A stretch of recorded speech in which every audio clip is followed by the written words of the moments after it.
Alhamdulillah, alhamdulillahilladzi anzala sakinata fi qulubil mu'minin liyazdadu imanan ma'a imanihim wa lillahi junudus samawati wal ardi wa kana Allahu 'aliman hakima. Asyhadu an la ilaha illallah wahdahu la syarika lah wa asyhadu anna sayyidina Muhammadan 'abduhu wa rasuluhu la nabiyya ba'dahu. Allahumma shalli 'ala Muhammad wa 'ala ali sayyidina Muhammad. Qala Allah ta'ala fil Qur'anil Karim. A'udzu billahi minasyaitonir rajim. Ya ayyuhalladzina amanu taqullaha haqqa tuqatih wa la tamutunna illa wa antum muslimun. Wa qala aidan ya ayyuhalladzina amanu taqullaha wa la tanzur nafsun ma qaddamat lighad wattaqullaha innallaha khabirun bima ta'malun. Shadaqallahul 'azim wa shadaqa rasulul karim wa nahnu 'ala dzalika minasyahidin wa syakirin walhamdulillahi rabbil alamin. Jamaah salat Jumat yang dirahmati Allah Subhanahu wa taala, dan intinya kita bersyukur kepada Allah Subhanahu wa taala.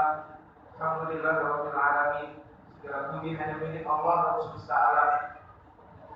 Hari Jumat yang penuh dengan keberkahan ini Allah Subhanahu wa taala masih berikan kenikmatan, berikan kesehatan, berikan kekuatan kepada kita semua sehingga kita bisa melaksanakan aktivitas, sehingga kita bisa melaksanakan kegiatan ibadah kita. Mudah-mudahan segala rangkaian ibadah kita senantiasa mendapatkan ridho dan barokah dari Allah Subhanahu wa taala.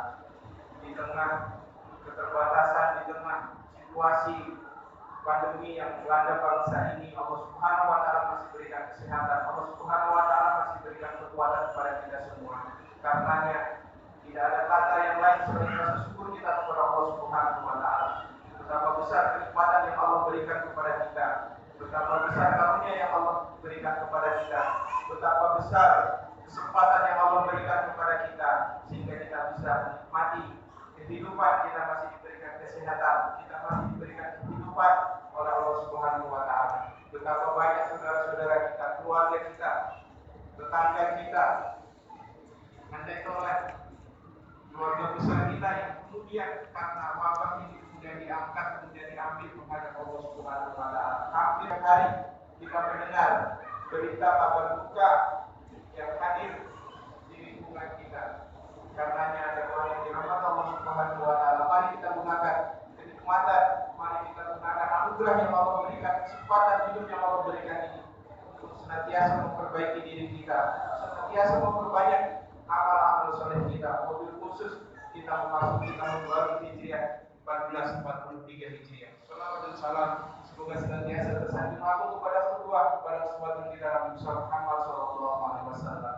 Jamaah yang dirahmati Allah Subhanahu wa taala, sebelum khatib menyampaikan khutbah pada kesempatan Jumat kali ini, perkenankan khatib untuk mengajak kepada hadirin sekalian, wabil khusus kepada diri pribadi, mari kita senantiasa meningkatkan kualitas keimanan dan ketakwaan kita kepada Allah Subhanahu wa taala dengan senantiasa melaksanakan segala perintah-perintah Allah dan menjauhi segala larangan-larangan Allah. Karena takwa ini sangat penting, karena ketakwaan seseorang ini adalah kemuliaan di hadapan Allah Subhanahu wa taala. Jemaah yang dirahmati Allah Subhanahu wa taala, dalam Quran surat At-Taubah ayat 36 Allah Subhanahu wa taala berfirman, A'udzu billahi minasyaitonir rajim. Bismillahirrahmanirrahim. Inna syuhuri innallaha isna asyara syahran fi khalaqas samawati wal arda minha arba'atun hurum dzalika dinul qayyim. Sesungguhnya jumlah bulan menurut Allah Subhanahu wa taala adalah 12 bulan. Sebagaimana dalam ketetapan Allah pada waktu menciptakan langit dan bumi. Di antaranya ada 4 bulan haram, arba'atun hurum, ada 4 bulan haram dunia. Itulah ketetapan agama yang lurus. Jemaah yang dirahmati Allah Subhanahu wa taala, dalam ayat ini Allah Subhanahu wa taala menegaskan kepada kita semua bahwa ada 4 bulan utama bagi umat muslim di luar bulan Ramadan yang itu diutamakan oleh Allah Subhanahu wa taala. Dia disebut arba'atun hurum, bulan yang mulia, bulan yang diharamkan.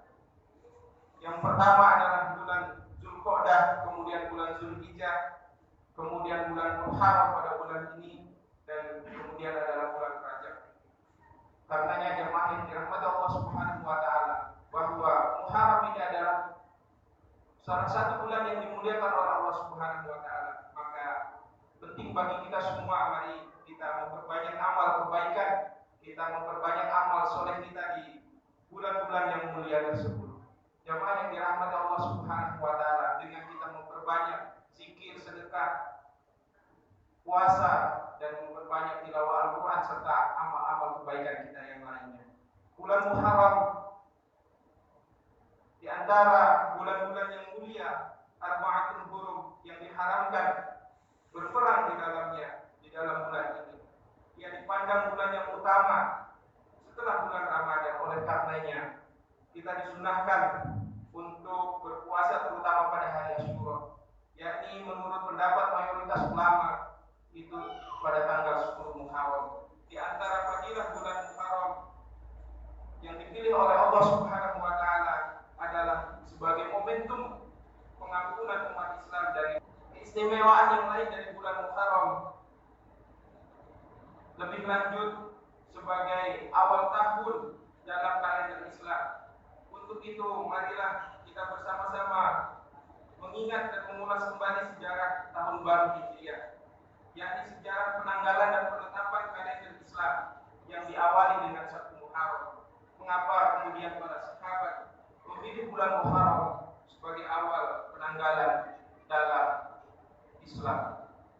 Dalam kitab Sahih Bukhari dijelaskan bahwasanya dari Syahal bin Sa'ad, ia berkata, mereka para sahabat tidak menghitung atau menjadikan penanggalan mulai dari masa terutusnya Nabi Shallallahu Alaihi Wasallam dan tidak pula dari waktu wafatnya beliau.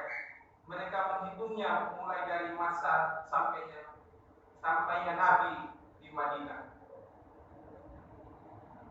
Hal itu dilakukan meskipun tidak diketahui bulan kehadirannya itu, karena sejarah itu sebenarnya merupakan awal tahun. Sebagian sahabat berkata kepada umat, mulailah penanggalan itu dengan masa kenabian. Kemudian sebagian berkata, mulailah penanggalan itu dengan waktu hijrahnya Nabi. Kemudian Umar berkata, hijrah itu memisahkan antara yang hak dan yang benar dan yang batil. Oleh karena itu, jadikanlah hijrah itu untuk menandai kalender awal tahun Hijriah. Jemaah yang dirahmati Allah Subhanahu wa taala, setelah para sahabat sepakat mengenai peristiwa hijrah dijadikan sebagai awal penanggalan Islam, ada sebagian sahabat yang berpendapat bahwa untuk awal bulan Hijriah itu mulailah dengan bulan Ramadan. Tetapi Umar radhiyallahu anhu berpendapat mulailah dengan Muharram. Itu karena Muharram merupakan masa selesainya umat Islam dari menunaikan hajinya. Lalu kemudian disepakatilah bahwa tahun baru Hijriah dimulai dengan bulan Muharram.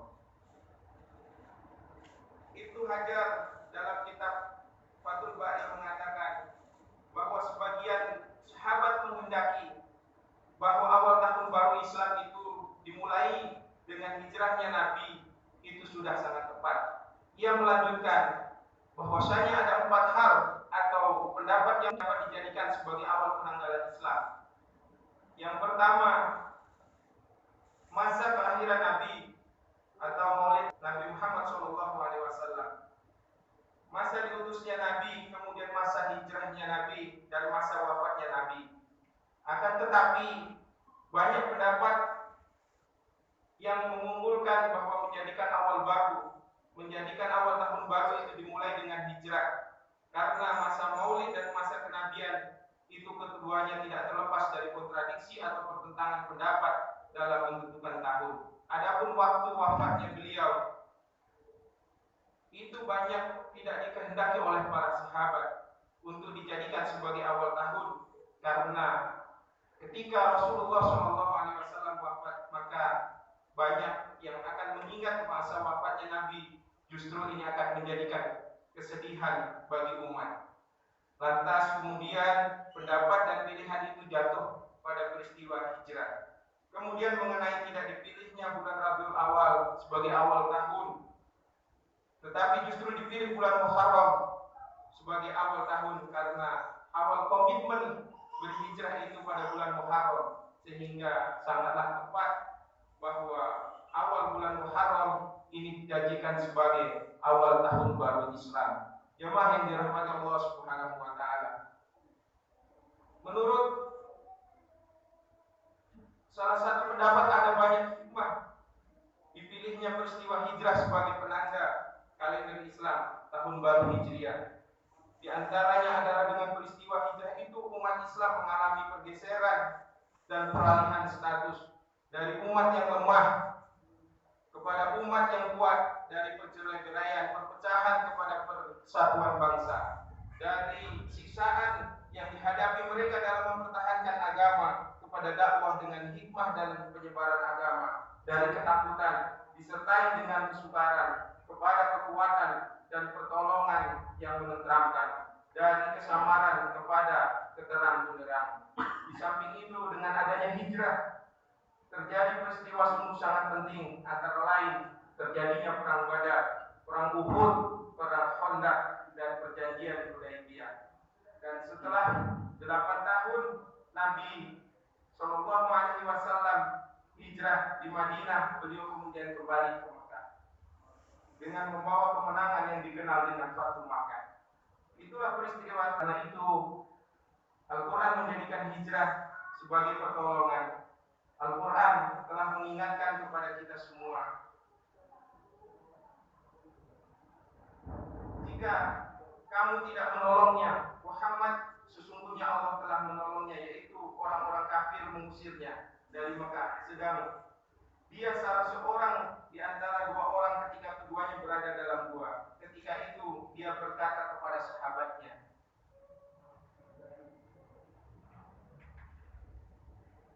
jangan engkau bersedih, sesungguhnya Allah bersama kita.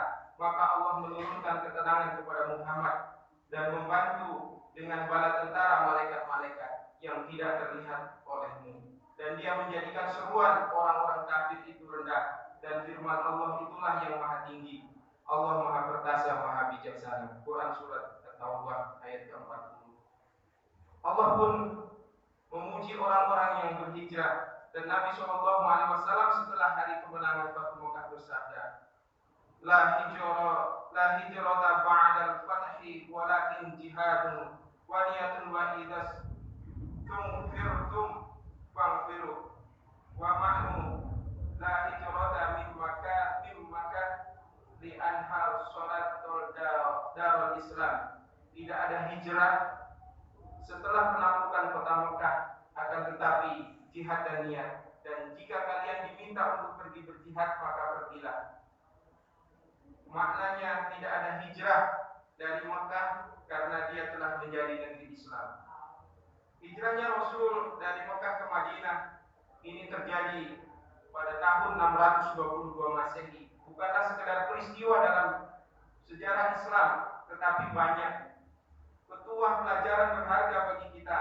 Yang terpenting diantaranya bahwa Nabi Shallallahu Alaihi Wasallam ketika keluar dari Mekah berhijrah menuju ke Madinah itu tidaklah dalam keadaan membenci penduduk Mekah. Justru beliau cinta kepada penduduk Mekah. Oleh karena itu beliau keluar meninggalkan Mekah. Beliau berkata, Wallahi innaki la khairun ardillahi wa ahabbu ardillahi ilallah. Walau la anni ukhrijtu minka ma kharajtu. Demi Allah, sungguh kamu Mekah adalah sebaik-baik bumi Allah, dan bumi Allah yang paling dicintai Allah. Seandainya aku dikeluarkan darimu Mekah, maka tiadalah aku keluar darimu. Hadis riwayat Tirmizi, An-Nasai, Ibnu Majah. Barang siapa yang hari ini lebih baik daripada hari kemarin, maka dia adalah orang yang beruntung. Barang siapa yang hari ini sama dengan hari kemarin, maka dia adalah orang yang merugi. Dan barang siapa yang hari ini lebih buruk daripada hari kemarin, maka ia adalah orang yang terlaknat.